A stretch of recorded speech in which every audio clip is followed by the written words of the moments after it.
Welcome to the Back Nine Report. My co-host today is our good friend Mike May. Mike, how are things with you this week? Well, I can't complain. I'm down here at our South Florida location, and the sun is shining brightly. Unlike what it's probably doing in Cadillac and Michigan, but spring will soon be there in Cadillac. So did you make money on your big bet on the championship game last night? You know what? I'm a Florida Gator graduate, so we sort of have a lack of interest in Georgia, but I I would have been inclined to take Georgia in the points and or give the points, and that would have won. But it was sort of a lackluster game and nothing to get too excited about. So maybe we'll get a Kind better of, game. it almost played out exactly like I expected. I said it would be 44, 45 to 10 or something, and then they actually scored 50 something. So I wasn't too far off, but Georgia's just a little bit better than everybody else. They were better than Ohio State, and they were better than Michigan. So they deserve the win, I guess. Hey, Without a Mike, doubt. we want to talk a little bit about golf. But before we get started, I really want to mention that the January issues of Michigan, Ohio, and Indiana golf journals have all been distributed. They're up on the websites. It features the 10 magnificent courses at Boyne in northern Michigan, plus all the amenities that are available there after your round of golf. Boyne is one of the most complete golfing experiences you will ever have. You've been to Boyne. What'd you think of it? I've been there twice in the recent years. I would be challenged to come up with a better place in the planet in the summertime than northern Michigan, specifically Boyne. The views of Lake Michigan, the quality of the golf courses, the hospitality. There's no lack of golf with those 10 courses. It's marvelous, and they've done a fantastic job, and they keep it up, and the people come back and they're pleased.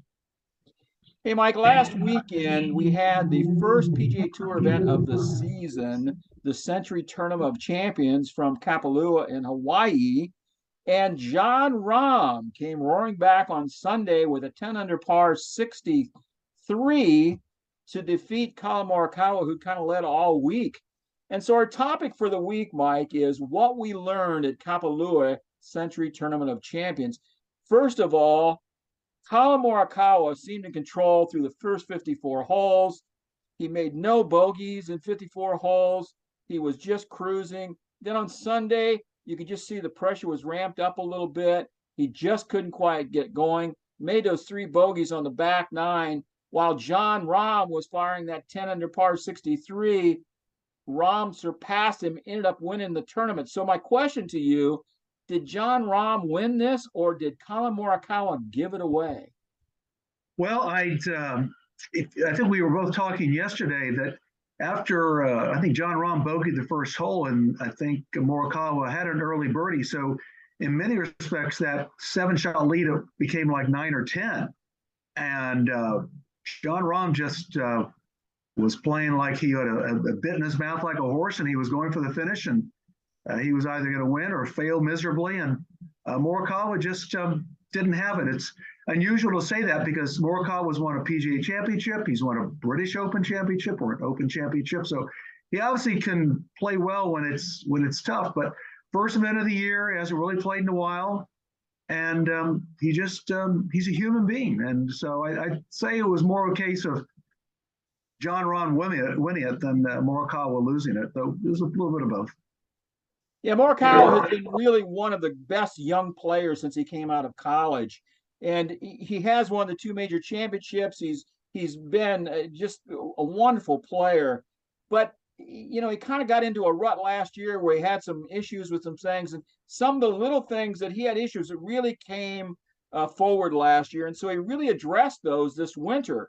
Got a putting coach and worked on his short game, and really some of the things that have been a bugaboo for him. But it really showed that when you get under pressure, he did it great the first three rounds, but it showed when you get under pressure, that little bit of nerves, that little bit of pressure really makes a difference. So he's still got a little bit of work to do. He doesn't maybe quite trust all the changes that he made, and you could really see that.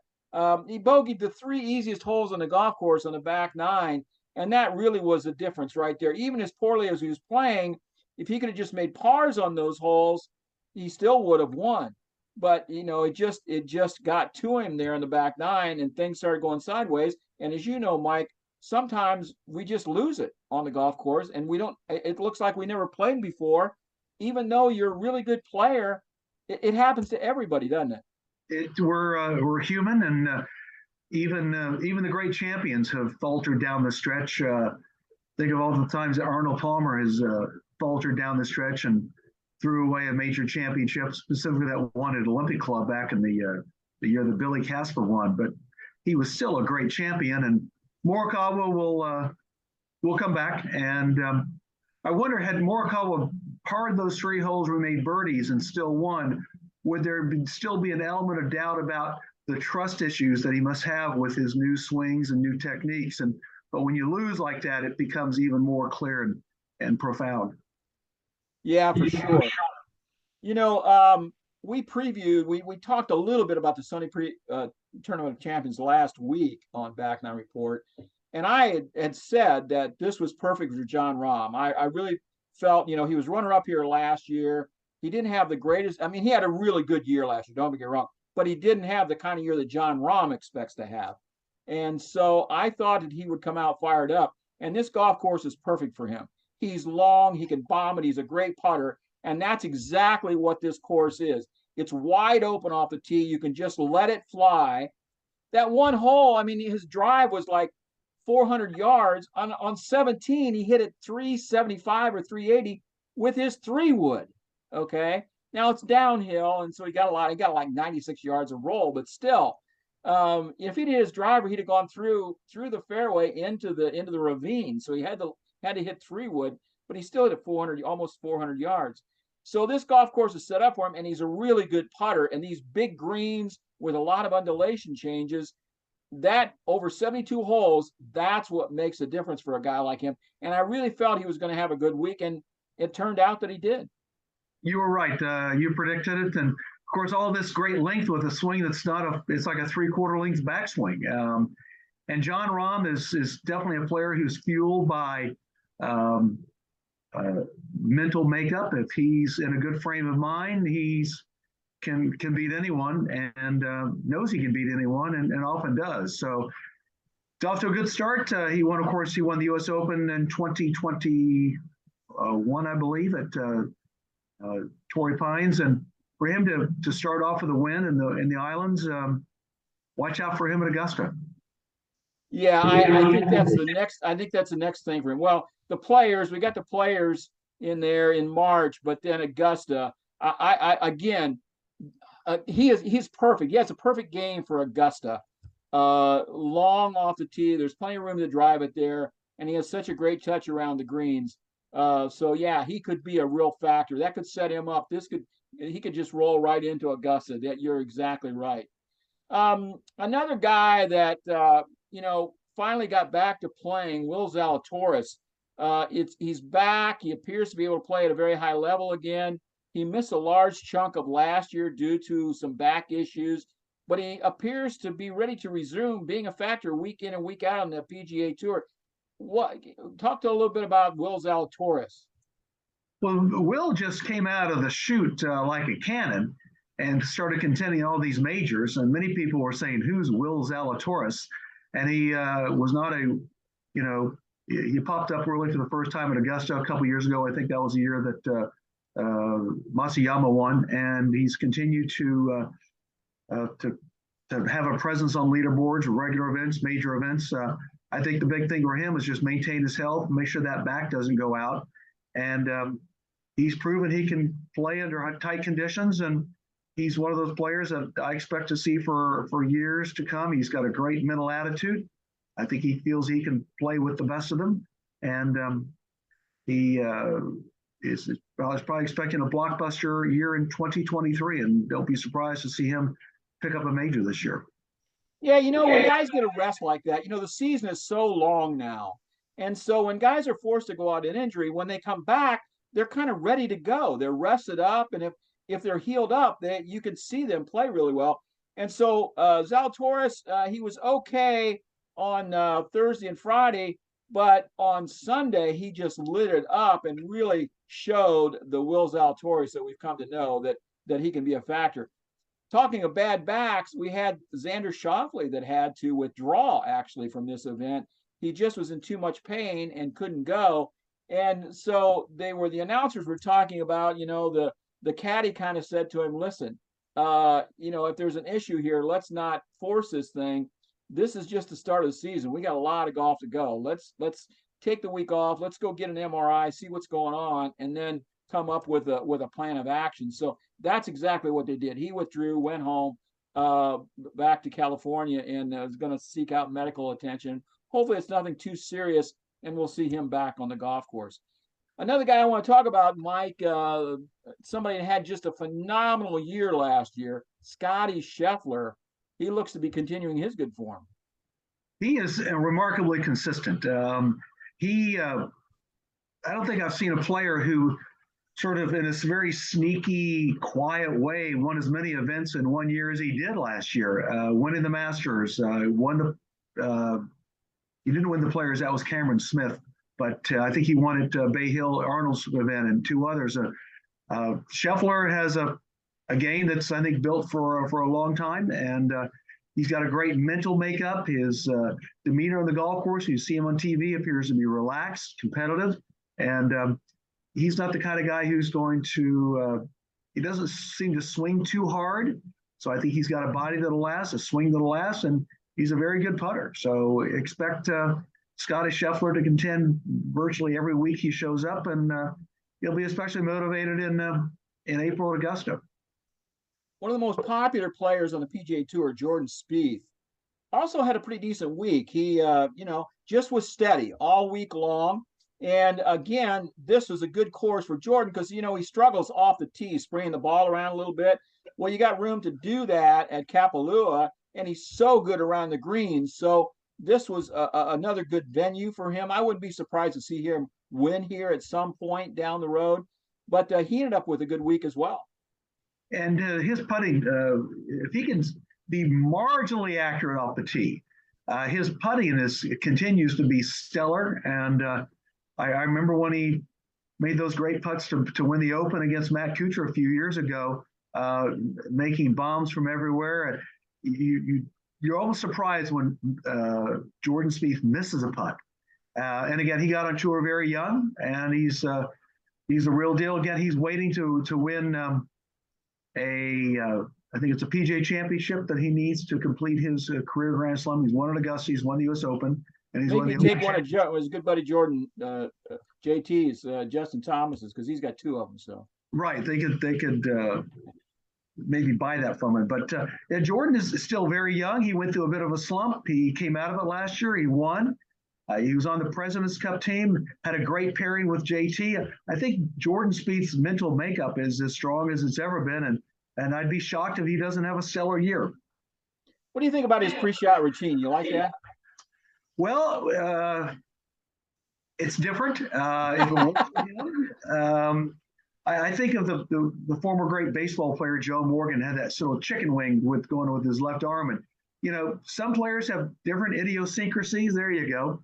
I'm sort of dating myself by talking about Joe Morgan, having grown up a Reds fan, but if that's what it takes to get him on cue, then so be it. It's nothing that really takes a lot of time. And at one point he was putting while looking at the cup and not at the ball, and that seemed to work.